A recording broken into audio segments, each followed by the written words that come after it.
So welcome again. हम लोग शुरू करते हैं मैकेनिज्म। मैंने बताया था दो टाइप की पॉलीमराइजेशन रिएक्शंस हुई। Those are addition polymerization and condensation polymerization. Addition polymerization जहाँ पे monomers those are having pi bond containing होते हैं। ठीक, तो इसी को एक दूसरा नाम देते हैं, हम लोगों को इसे समझना चाहिए। इस एडिशन पॉलीमराइजेशन को हम लोग बोलते हैं चेन ग्रोथ पॉलीमराइजेशन। और दूसरा एक था, यानी ये कंटिन्यूअस चेन डेवलपमेंट है। Polymers grow at rapid rate, so they can readily attain high molecular weight values. यानी कि ये बहुत ही फास्ट रैपिड रेट से हुआ। एडिशन पॉलीमराइजेशन को हम लोग चेन ग्रोथ पॉलीमराइजेशन, और दूसरा एक होता है कंडेंसेशन। मैंने अभी लास्ट लेक्चर में समझाया था एग्जाम्पल। सो कंडेंसेशन पॉलीमराइजेशन, इसको हम लोग क्या बोलते हैं, स्टेप ग्रोथ पॉलीमराइजेशन। यानी यहाँ पे step by step polymerization process होता है, molecular mass step by step बढ़ता है। ठीक, इन दिस कंडेंसेशन पॉलीमराइजेशन और step growth polymerization, these monomers react with each other और एनी साइज ऑलिगोमर और पॉलीमर किसी से भी रिएक्शन करते हैं। लेकिन यहाँ पर क्या है कि जो रिएक्शंस है अनअसोसिएटेड बाय एक्सटर्नल सोर्स जैसे कैटालिस्ट, और ये फिर क्या होगी, फास्ट होगी। कैटालिस्ट यूज करेंगे। We will discuss this in detail. Further हमारी इस चीज को आपको डिटेल में दिखाएं। ये रिएक्शन थी, ये कौन सी रिएक्शन थी, ये कंडेंसेशन थी। कंडेंसेशन मीन्स स्टेप ग्रोथ और एडिशन मीन्स चेन ग्रोथ। ये दो चीजें आप भी याद रखें। कंडेंसेशन वो स्टेप ग्रोथ है, यानी स्टेप बाय स्टेप बढ़ना होता है, और एडिशन जो होता है वो चेन ग्रोथ होता है। We have to discuss mechanism of all this. इन सब की मैकेनिज्म हम लोगों को डिटेल में पढ़ने हैं। ठीक है, so let us take addition polymerization. जो additional polymerization, it is characterized by self addition या of monomer molecules to each other without loss of any material. यानी कि मैंने अभी आपको समझाया था कि CH2 इस तरह से जुड़ते हुए जाते हैं तो कुछ लॉस नहीं होता है। जबकि कंडेंसेशन में मैंने बताया था, once again see, there is loss of water. ये वाटर मॉलिक्यूल का लॉस हुआ, HCl का लॉस हुआ, कुछ और चीज लॉस होगी, तो वो कंडेंसेशन था। ठीक है, तो एडिशन की mechanism, let us start. So addition reaction है, इसमें 3 स्टेप बेसिकली होते हैं। You have to keep in mind, काफी इंपॉर्टेंट है और आता भी है। एक स्टेप है जिसको हम लोग बोलते हैं इनिशिएशन, दूसरा स्टेप होता है प्रोपागेशन, तीसरा स्टेप होता है टर्मिनेशन। ये these are 3 basic structures. Although the reaction में भी फ्री रेडिकल और आयोनिक और कोऑर्डिनेशन मैकेनिज्म, बट हर एक में 3 स्टेप होंगे। एडिशन यानी जो चेन ग्रोथ पॉलीमराइजेशन है उसमें 3 स्टेप होंगे, इनिशिएशन, प्रोपागेशन और termination. In general you have studied the free radical mechanism in class 11th और 12th, तो मेरे ख्याल से आपको ज़्यादा प्रॉब्लम नहीं होनी चाहिए। Initiation means we have initiated और स्टार्टेड, शुरुआत करी है। प्रोपागेशन मीन्स बढ़ाना, मल्टीप्लाई करना। प्रोपागेशन मीन्स क्या होता है, मल्टीप्लाई करना। और टर्मिनेशन मीन्स एंड करना। तो पहले हम उसको शुरुआत करेंगे, फिर उसको मल्टीप्लाई करेंगे, फिर उसको एंड कर देंगे। So there are 3 basic steps, initiation, propagation and termination. Initiation में क्या हुआ, जो मोनोमर है दैट विल गेट एक्साइटेड, यानी कि वो एक्साइटेड मोनोमर बन जाएगा। अब एक्साइटेड मोनोमर जो है वो किसी अनएक्साइटेड मोनोमर से रिएक्शन करके आगे बढ़ेगा। इस तरह से चेन बढ़ती जाएगी, चेन बढ़ती जाएगी। आपको addition of Cl2 on methane या फिर ये एल्केन में रिएक्शन आपने पढ़ी थी 11th क्लास में, उसी तरह से ये रिएक्शन है। चेन इनिशिएट हुई, चेन प्रोपागेट हुई, बढ़ती जाएगी, और चेन फिर क्या होगी, टर्मिनेट होगी। ठीक है, जो बेसिकली फ्री रेडिकल हो सकती है, आयोनिक हो सकती है, या कोऑर्डिनेशन हो सकती है, लेकिन स्टेप्स इसमें 3 ही होंगे। Let us take free radical addition. जो फ्री रेडिकल एडिशन है, पॉलीमराइजेशन रिएक्शन है, उसमें क्या है, this involves formation of free radical. यहाँ पर क्या होगा, फ्री रेडिकल बनेंगे। ठीक है, in the initiation step, initiation step पे फ्री रेडिकल बनेंगे, और उसके बाद में क्या होगा कि आगे प्रोपागेट होगा। जो फ्री रेडिकल जनरेटर होते हैं वो आपने पढ़ा है, जैसे परऑक्साइड्स हो गए या सनलाइट हो गई, ये सब फ्री रेडिकल जनरेटर की कैटेगरी में। For example if you have taken benzoyl peroxide, that is good free radical generator.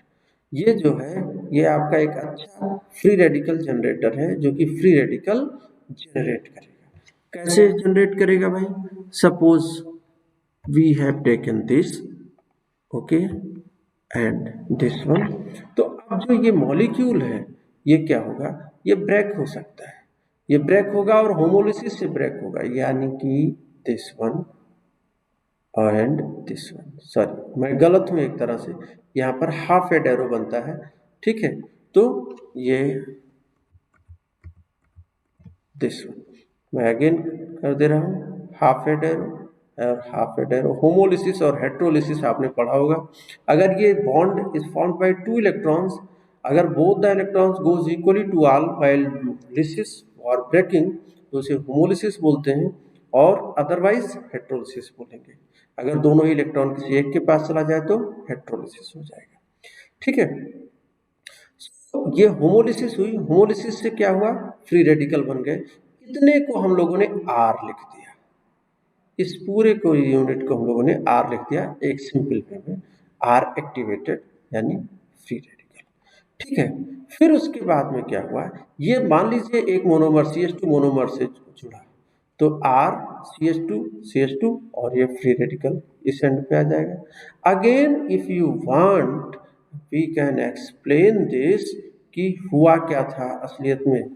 मान लीजिए हमने इसको लिया, और एक बार मैं फिर से एक्सप्लेन कर दूं, हुआ क्या कि दिस वन देखिए है क्या कि ये जो है यहाँ पर जो ये पाई बॉन्ड था, इसका पाई बॉन्ड, इसमें भी होमोलिसिस हो गई। तो एक इलेक्ट्रॉन पाई बॉन्ड का, एक इलेक्ट्रॉन आर का, आर और इसके बीच में बॉन्डिंग हो गई लाइक दिस, और जो एक इलेक्ट्रॉन था वो यहाँ पहुंच के फर्दर फ्री रेडिकल बन गया। तो आर इससे जुड़ा और एक फ्री रेडिकल आगे जनरेट हुआ। अब अगर ये फ्री रेडिकल जनरेट हुआ तो नेक्स्ट इज प्रोपागेशन स्टेप।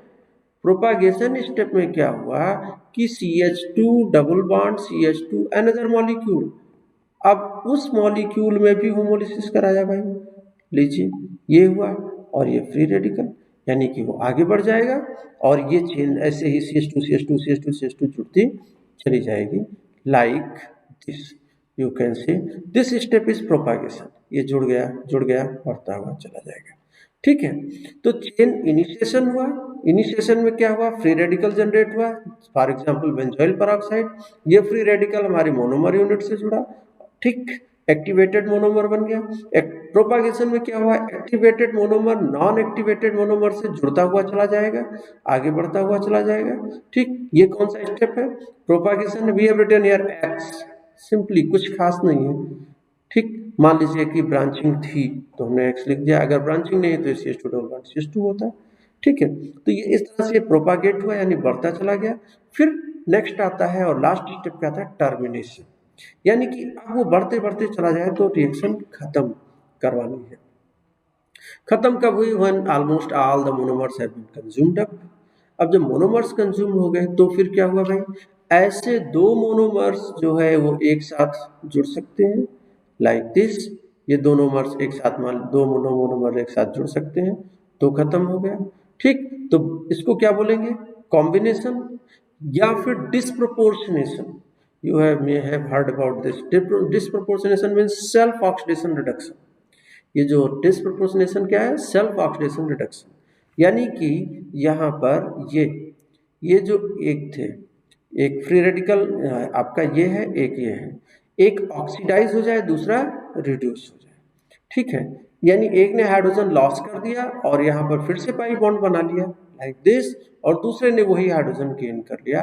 तो एक मॉइटी इसमें से ऑक्सीडाइज्ड, और एक ऑक्सीडाइज्ड और दूसरी रिड्यूस हो गई। एक ने हाइड्रोजन लॉस कर दिया, दूसरे ने गेन कर लिया, इस पे पाई बॉन्ड बन गया। हाँ, अब एक चीज ध्यान दीजिए, अगर इस तरह से ये लॉन्ग चेन मॉलिक्यूल खत्म हुआ तो था, उसमें भी एक नई बात आपको निकल के आती है, और वो नई बात मैं आपको बताऊं कि दिस वन, ये जो है, ये जो आपके पास है, दिस इज डेड पॉलीमर। ये देखिए जो ये पाई बॉन्ड बन गया, तो इसके कारण ये तो बढ़ सकता है क्यों बढ़ सकता है भाई? क्योंकि यहाँ पे पाई बॉन्ड है। So this can extend further, लेकिन यहाँ पर कोई बढ़ा नहीं, यहाँ पर पाई बॉन्ड नहीं, यहाँ पर कोई रिएक्टिव साइड भी नहीं बची, तो इसे जो है आप क्या बोल सकते हो? Dead and. ये जो है आपका डेड एंड है और डेड पॉलीमर है। कहाँ पे? जिसपे कि पाई बॉन्ड नहीं है, यानी कि ये वाला पोर्शन ये डेड है, ये फर्दर नहीं एक्सटेंड कर सकता, लेकिन दूसरा एक्सटेंड कर भी सकता है। ठीक। तीसरा जो टर्मिनेशन का मोड हो सकता है वो क्या हो सकता है कि chain transfer hydrogen abstraction, chain transfer by hydrogen abstraction from solvent molecule. एक सिंपल सी बात है कि ये CH2 फ्री रेडिकल था, H इसका ले ले और ये यहाँ पे CH3 बन जाए। ठीक। अब S फ्री रेडिकल बन गया तो भी टर्मिनेशन हो सकता है।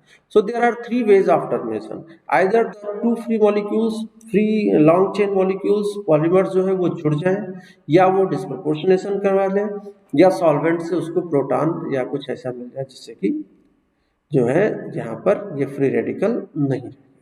Okay. So various examples, actually जितने भी ईन्स हैं आपके पास, पॉलीथीन, पॉलीप्रोपिलीन, स्टायरीन्स, ठीक, वेरियस टाइप्स ऑफ रबर्स जिसमें कि बूना N, बूना S, ये सारे रबर्स जो हैं ये सब के सब ने सिंथेटिक रबर्स जो हैं वो सब जो है वो इसी कैटेगरी के आते हैं, यानी कि कौन से? एडिशन पॉलीमर्स होते हैं। ठीक। एडिशन पॉलीमर में हमने एक टाइप की मैकेनिज्म पढ़ी जिसको कौन सी थी? Free radical mechanism. Another type of mechanism is ionic addition polymerization. ठीक। अब आयोनिक मीन्स यहाँ पर जो रिएक्शन ऑफ फ्री रेडिकल नहीं बल्कि कैसी होने वाली है? आयोनिक होने वाली है। अब आयोनिक अगर होने वाली है तो क्या होगा भाई? दो चांसेस बनते हैं, क्या? कि कैटायन या फिर एनायन। ठीक है, कैटायन होगा या फिर एनायन होगा। सो यहाँ पर ionic can be classified in 2 ways, cationic polymerization और anionic polymerization. Let us start cationic polymerization. This takes place in presence of catalyst that is regenerated at the end of polymerization. Cationic polymerization takes place in the presence of catalyst that is regenerated at the end of polymerization, in contrast to free radical and anionic polymerization, where catalyst added becomes incorporated into terminated polymer chain. Let us continue. इसमें मैं आपको बताऊं कि क्या हुआ। Suppose आपके पास में एक यहाँ पर BF3 ये कैटालिस्ट है और HOH ये क्या है? को कैटालिस्ट है। इन सब ने मिलके जो फर्स्ट स्टेप यानी फर्स्ट पार्ट जो यहाँ पर क्या था? एक्टिवेटेड, माइंड इट, ये वाला था एक्टिवेटेड मोनोमर फ्री रेडिकल था, वो यहाँ पर एक्टिवेटेड मोनोमर कैटायोनिक हो जाएगा। कैटायोनिक पॉलीमराइजेशन में जो एक्टिवेटेड मोनोमर है that will be cation. It is clear? ये जो है यहाँ पर कैटायनिक हो जाएगा। कैसे हो जाएगा? अब आपके पास BF3 यानी BF3 और वाटर है तो इसने बना लिया BF3OH माइनस और H प्लस। अब यहाँ पर ये OH माइनस आके अटैक करने वाला है। अगर OH माइनस आके अटैक करने वाला है तो फिर क्या होगा भाई? Simply this one, okay, late us start. यहाँ पे आपको जरा समझा दें। अब ये OH जो माइनस है, OH माइनस है, यहाँ पे क्या हुआ? ये आके बॉन्ड बना रहा है, किससे? इस वाले से। अब ये आके बॉन्ड बना रहा है यानी इसके बीच बॉन्ड हो गया तो ये यहाँ पर CH2 ये क्या हो गया? माइनस। तो CH3 BF3OH माइनस इससे आके जुड़ा, BF3OH माइनस, ये H प्लस है, H प्लस क्या हुआ? इसका H प्लस आके यहाँ पे जुड़ जाएगा, सॉरी ये H प्लस जाके जो है ये क्या हुआ यहाँ पर? अब ये बन गया CH3CH, sorry CH3CH plus, like this. ठीक, ये H प्लस यहाँ आ गया। अब अगर H प्लस यहाँ चला गया तो ये इस पूरी मोइटी पर क्या आ गया, प्लस चार्ज आ गया। ठीक, अगेन थोड़ा सा कंफ्यूजन हुआ होगा, आप इसको फिर से समझिए, चेंज करना ऑनलाइन मोड में बड़ा डिफिकल्ट होता है एक्सप्लेन करना। क्या BF3 कैटालिस्ट है, वाटर को कैटालिस्ट है, इसने बना लिया BF3OH माइनस और H प्लस। अब H plus is the initiator and BF3OH minus is the counter ion. H plus is the initiator. अब उसने क्या किया, उस H प्लस ने इनिशिएट किया, इनिशिएट करके H प्लस आके आपके मॉलिक्यूल में जुड़ गया, ये बन गया CH3, ये बन गया CH3, और यहाँ पर चूंकि इसने इलेक्ट्रॉन भी ले लिया, इस पे क्या आ गया, प्लस चार्ज। ठीक, तो अब यहाँ पर जो एक्टिवेटेड वाला पार्ट बना वो कैसा बना, प्लस ये, तो इसीलिए इसको कैटायोनिक पॉलीमराइजेशन, और ये काउंटर BF3OH माइनस इसके साथ में है। नाउ अगेन अब क्या हुआ भाई कि CH3CH प्लस ये मौजूद है, BF3OH माइनस को कीप असाइड, आप थोड़ी देर के लिए इसको जो है BF3OH माइनस को आप क्या करो, साइड में ही रख दो, अदरवाइज कंफ्यूजन होता रहेगा आपको। ओके, जस्ट अ मिनट, मैं इसको जरा पेस्ट करता हूँ, फिर समझाता हूँ। देखो आप क्या करिए, थोड़ी देर के लिए ये काउंटर आयन को आप हटाइए, counter ion will be disturbing to you.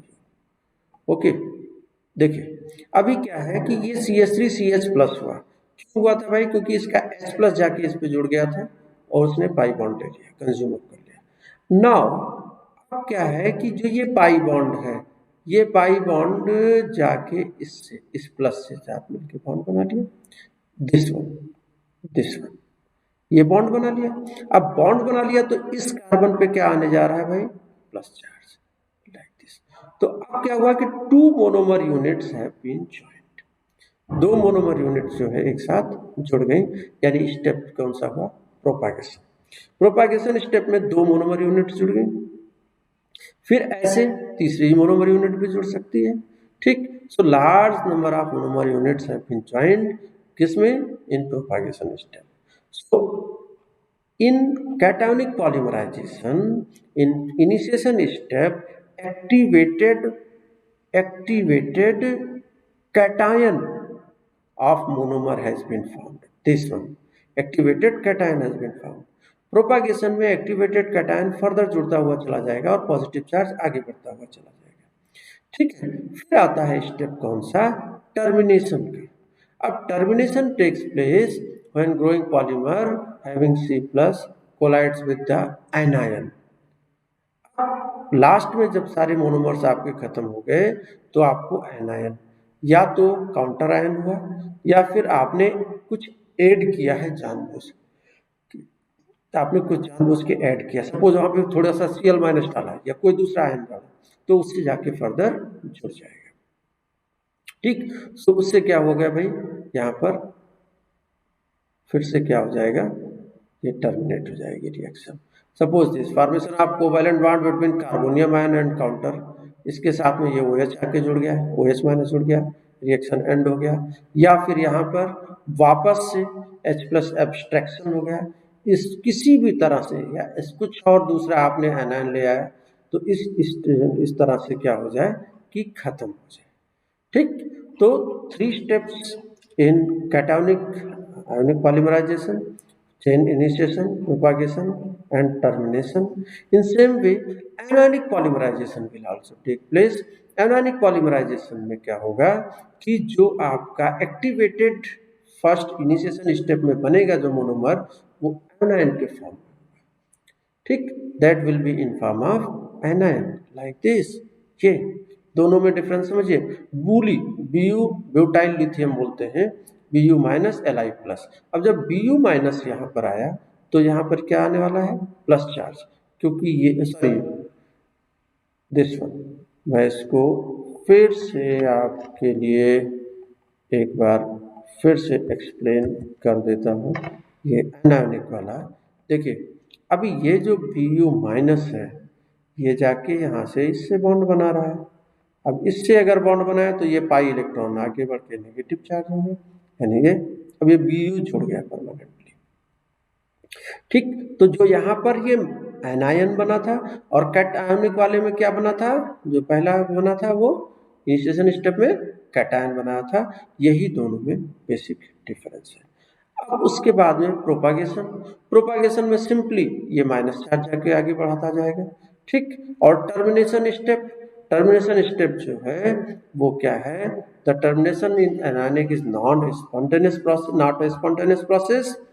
अब अगर स्टार्टिंग रिएजेंट है तो वो पूरी तरह से कंज्यूम हो सकती है। ठीक, सारे के सारे मोनोमर्स कंज्यूम हो जाएंगे।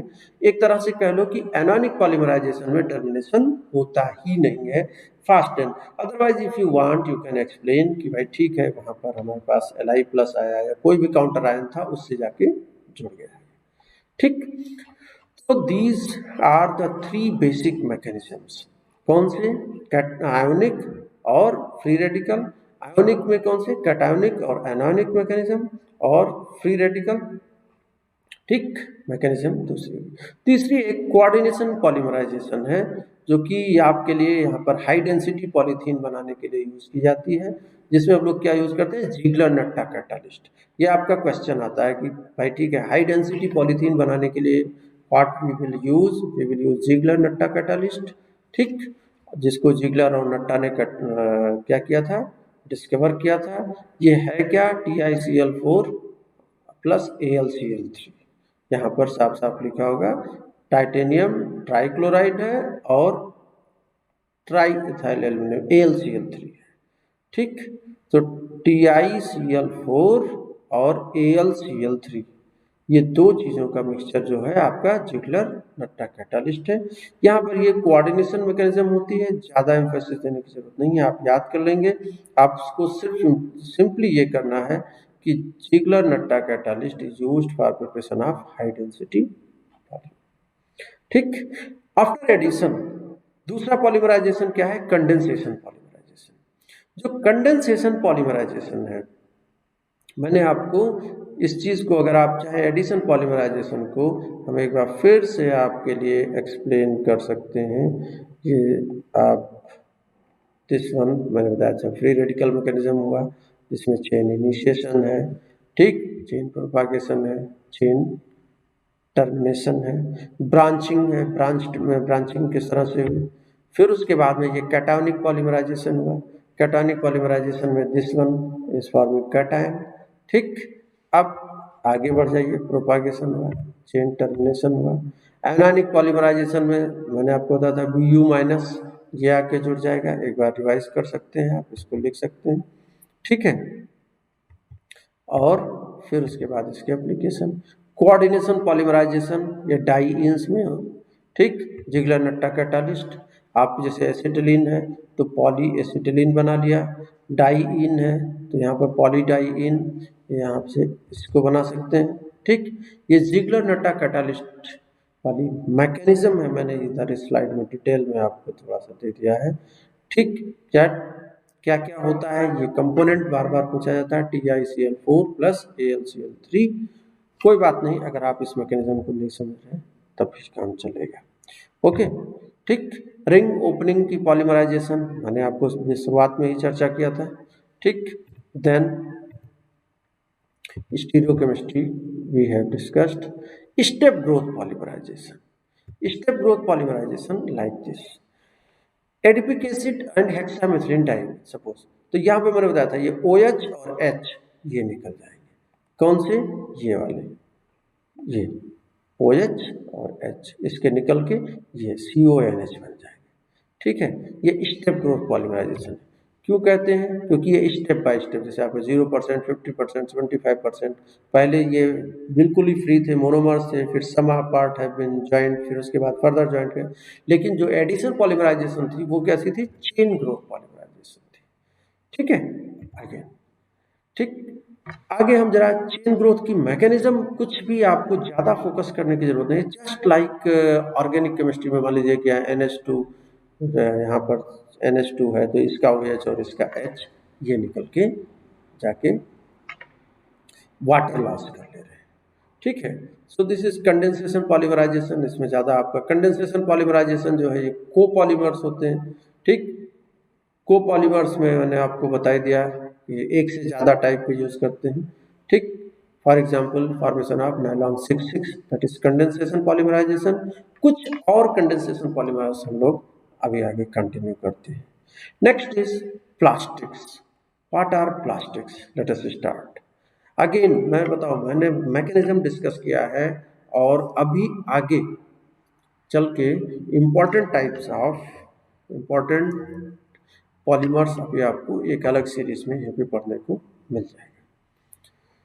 सो व्हाट आर प्लास्टिक्स? ये पहले भी डिस्कस कर दिया है कि आजकल जो हम लोग जी रहे हैं वो प्लास्टिक एरा में जी रहे हैं, ठीक। यानी सिंथेटिक पॉलीमर्स जो हैं अदर देन इलास्टोमर्स, उन्हीं को क्या बोलते हैं?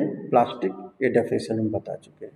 इलास्टोमर क्या होते हैं ये भी बताया था कि आप उनको एक्सटेंड करो 150% अपने ओरिजिनल साइज से एक्सटेंड करें और फिर ब्रेक ना हो, ओरिजिनल पुरानी साइज में वापस आ जाए, स्ट्रेस रिलीज किया तो उसी को हम लोग क्या बोलते हैं? उसी को हम लोग क्या बोलेंगे? इलास्टोमर। और जो इलास्टोमर नहीं है बाकी सब के साइज को हम एक जनरल टर्म में क्या बोल देते हैं? प्लास्टिक, ठीक। अब प्लास्टिक्स दो तरह के हुए, थर्मोप्लास्टिक्स और थर्मोसेटिक्स। थर्मोप्लास्टिक को मैंने आपको बताया था कि हीट करने पे ये सॉफ्ट होते हैं। एग्जाम्पल्स खूब याद रखने की जरूरत है। Some common example of thermoplastics are this: polythene, polypropylene, polystyrene, PVC, Teflon, polyacrylate etcetera, ठीक है। Plasticizer. Sometimes substances called plasticizers are aided to improve the plasticity and flexibility of plastics। यानी जो एक पर्टिकुलर प्लास्टिक है उसमें हम इनको add करते हैं, ठीक। आजकल कई सारे उनकी क्वालिटी इंप्रूव करने के लिए यूज करते हैं। सो सम ऑफ द प्लास्टिसाइजर्स, उनको भी आप याद रखेंगे कि ये प्लास्टिसाइजर्स हैं। थर्मोसेटिंग मैंने आपको बताया था, इनको क्या है? अच्छा, थर्मोप्लास्टिक्स जो है इनको आप रिकास्ट कर सकते हो, यानी कि आपने पॉलीथीन लिया या आपने रबर लिया, इनको क्या करें? हीट करेंगे, हीट करके दूसरे शेप में कर सकते हैं। थोड़ा सा कूल करोगे फिर से वो ओरिजिनल शेप आते हैं, ठीक। पर ये नहीं आने वाले हैं, ठीक। तो फिर नेक्स्ट आता है थर्मोसेटिंग। इनको आप हीट करोगे तो ये हार्ड रहेंगे, ये विच हार्डन अपॉन हीटिंग, ठीक। Change into hard and rigid material on heating, ठीक। इनके एग्जांपल्स खूब पूछे जाते हैं। ये एग्जांपल्स आपको याद रखने, जैसे फिनॉल फॉर्मल्डिहाइड हुआ, मेलामाइन फॉर्मल्डिहाइड हुआ, एल्काइड्स हुआ, इपॉक्सी रेजिन्स हुआ। ये भी कई बार क्वेश्चन आता है, difference between thermoplastics and thermosetting plastics, ये आप याद रखेंगे। In next lecture we will be discussing commercially important thermoplastics. इसको हम लोग शुरू करते हैं, तब तक के लिए